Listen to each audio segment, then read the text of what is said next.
retail. And so what happened was for us, we started looking a few years ago, we had a major retail customer come to us. It's a big name, but they have a bunch of little small shops, 3,000 to be exact, and across the United States. And they wanted 3,000 tunnels, basically, to run this application running in Azure. So if you manage 3,000 IPsec tunnels, it's practically impossible to do that manually.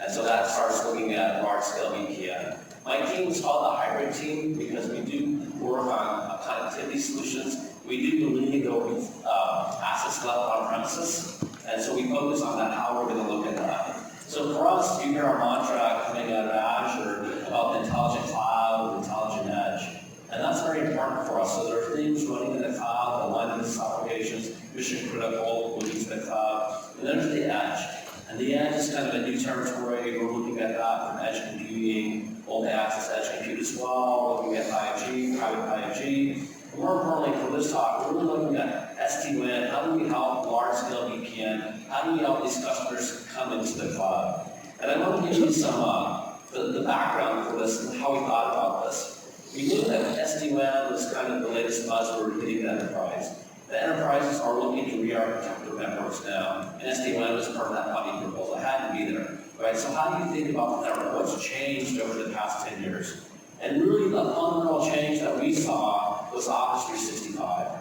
So Office 365, you move your Exchange service from deep in your data center, you move them into the cloud. All of a sudden, you have a ton of north-south traffic coming in. So as the network architect, how do you scale that? How much bandwidth do you need? What's the security policy? Can your firewalls handle this? How do you plan to get ahead of all that? And so that was really driving this new architecture. And then for us, and I'll show you a little picture, we have a huge global network. The Office 365 is a global service. That's very different than Azure. So Azure, you put your Azure resources somewhere, like you put them in the Bay Area, so they'll go west to us. You say exactly where I want my storage, exactly where I want my compute. But with Office, it's just spread everywhere. We want the experience to be wherever you go, there it is. And so we do a lot of traffic engineering on our side, in our WAN. And that's where our strong guidance is, get into the Microsoft network as quickly as possible so that we can do the traffic engineering to give you that optimal experience. Now, at the same time, again, we do believe that some assets will stay on premises in customer data centers. So you want high bandwidth connectivity to that. 10 gig, we now offer 100 gig connectivity to our backup network. And so how do you bring all this together? How do you simplify that? And then the other thing that we saw that was concerning, and that's going to touch on by the previous panel, SD-WAN solutions were proprietary in nature. All the magic they gave you was proprietary, and that's just not our style. So we've been pushing very hard on standardization. We do have a good standard for VPN today called IPsec, and that's put some tension with our SD-WAN partners. I'll show you who those are in a moment, our partner ecosystem. But we've been in this tussle because we do want to have open standards. We want a fair, open ecosystem, innovation happening on top of that. So that was kind of the context for all that. And then for our goals, fundamentally, it was about simplifying connectivity.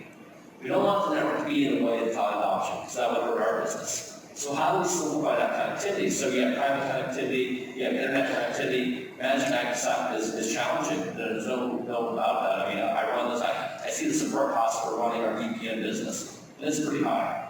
We also, at Microsoft, want this ecosystem of partners, right? So we want a way that you can add value on top of our solutions. And when you look at it, basically we built a cloud-based self-service on demand. And as we work with the large enterprise, it turns out they want self-service, they want full service on demand. And that's where our solution partners can come into play. So we've been talking to the ecosystem. How can you help us? How can we all work together? How can we have high bandwidth? How do we standardize the protocols for interoperability so that you can imagine the future of multinational SD-WAN deployment, and you can have different CPE, different SD-WAN solution providers in different parts of the country. So there may be different trade-offs that need to be made. That's kind of what we're looking for. And then fundamentally, we want a full mesh connectivity. So that's kind of the backdrop as we look at some of the problems coming at us. Now for us, in our context, we have this huge global network, right? We run one of the biggest networks in the world. And this is all run by the Azure networking team. Now the way to think about that, we have these 54 Azure regions. You can think of a region as multiple data centers. But all these regions, all these Microsoft Cloud services are surrounded by the global WAN run by us. Now the way to get into that WAN is through our POPs. And so we've been extending and enhancing the number of points of presence. So now we have about 160 points of presence. We're continuing to expand that. Basically, that's for latency to get a better Office 365 experience. So we run the CDN for Office called Azure Front Door for Office being or Office 365. We do that traffic engineering. And so latency, at the end of the day, whatever you do, is unlimited by how close you are to the end user. And again, that's where our strong guidance can get into our network as quickly as possible with the traffic engineering. So I'll show you kind of what that looks like on our side because it does influence the SD-WAN conversation. So when you look at this, when we started looking at building our own data centers, we realized very quickly that the networking gear was taking a large percentage of our data centers. And so that wasn't at scale for us. So we pulled the network out. So we call these regional network gateways, and you see that kind of at the top of that line there. And so now, and we did some innovation on lasers and optics to get our metro networks cost down. So we now have 1.6 petabyte per second bandwidth, with metro network bandwidth here. And then that comes out through our regional network gateway straight up to a local edge site. Now we've been able to get the cost down so much that we have a new SKU on ExpressRoute called ExpressRoute Local, meaning that all the egress charges are bundled in because we can pass that cost savings onto the customers. So if they go onto your network or the customer's network, that's great. So there's no egress charge for that. And now, so the key thing from the SD-WAN discussion, if you look at this picture right here, that the internet and ExpressRoute, our private connectivity solution, is right next door to each other in our points of presence. So once you get into that network, there's no latency difference to the customer. So now for us, how you get in doesn't matter to us. Really what we want to focus in on, somehow you got into Microsoft, into Azure for these other business applications, we want to have unified policy enforcement. So we really do want to simplify that from a customer's perspective. So again, that's really important from our architecture perspective. So we have these points of presence. There's the internet, there's private connectivity. So how do you get in? Now the difference is the last mile, right? And that's where SD-WAN can help. So do you load downs between multiple ISPs? Do you use private connectivity coming in? Those are options there. But for us, once you get into our network, all that traffic is treated the same.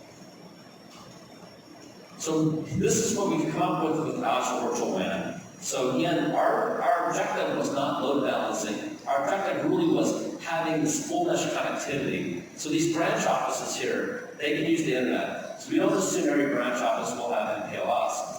And some of these branch offices may only have one ISP, so they won't even have the opportunity to pass selection. But we didn't want to simplify all this in one full mesh architecture. So the branch offices may be using IPsec VPN coming in, so over the internet. We also have customers with devices, mobile devices coming in. So SSL VPN. So we selected Open VPN and open standard for that as well, so that you can use different devices. And you can see there, it's an Apple device, Android device, Linux device coming in, SSL VPN coming into that. And then we have ExpressRoute. Again, ExpressRoute is our private networking kind of connectivity solution. We offer everywhere from 50 megabits per second up to 100 gigabits per second. The customer gets to choose. Our pricing is public. It's on our website, so there's nothing hidden from them. And so we're bringing this all together. Now, we were able to show some demos last week at our big show called Ignite, where we had path selection.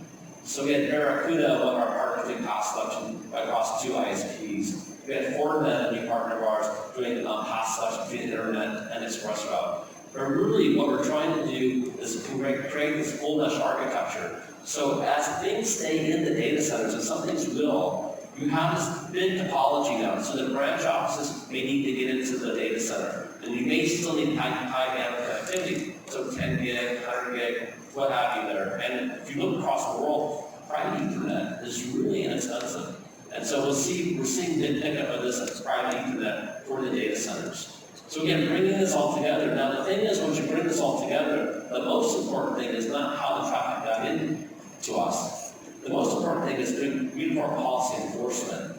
So we also have an Azure firewall service that we bundled into this.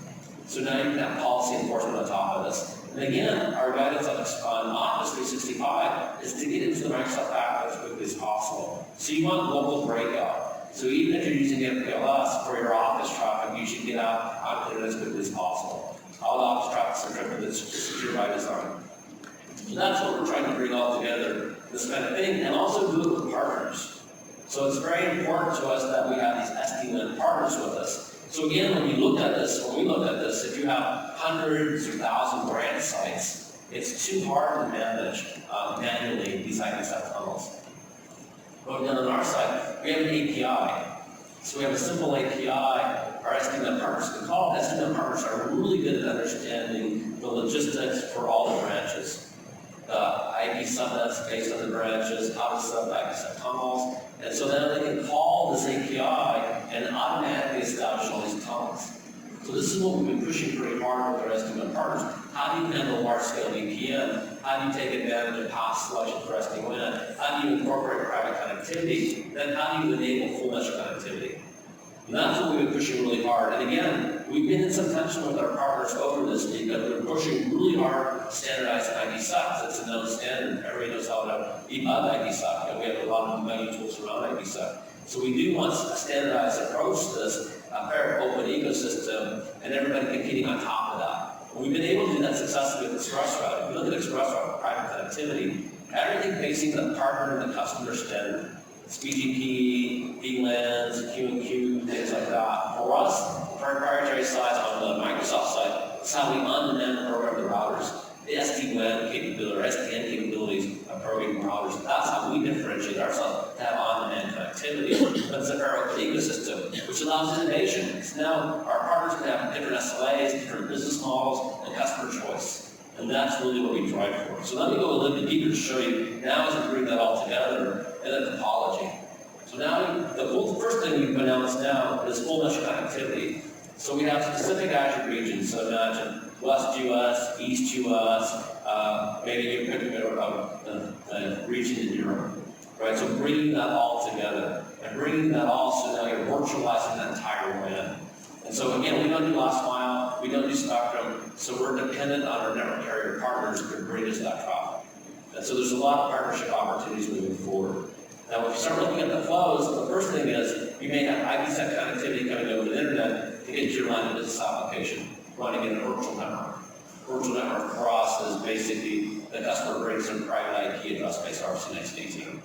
So it's their address space, they're accessing it from their branch offices. And then maybe they come in locally from one region, and we need to transfer to a different region to get there. So maybe you come in the US, we backhaul that to Europe and pop out there to get your Azure resources in Europe.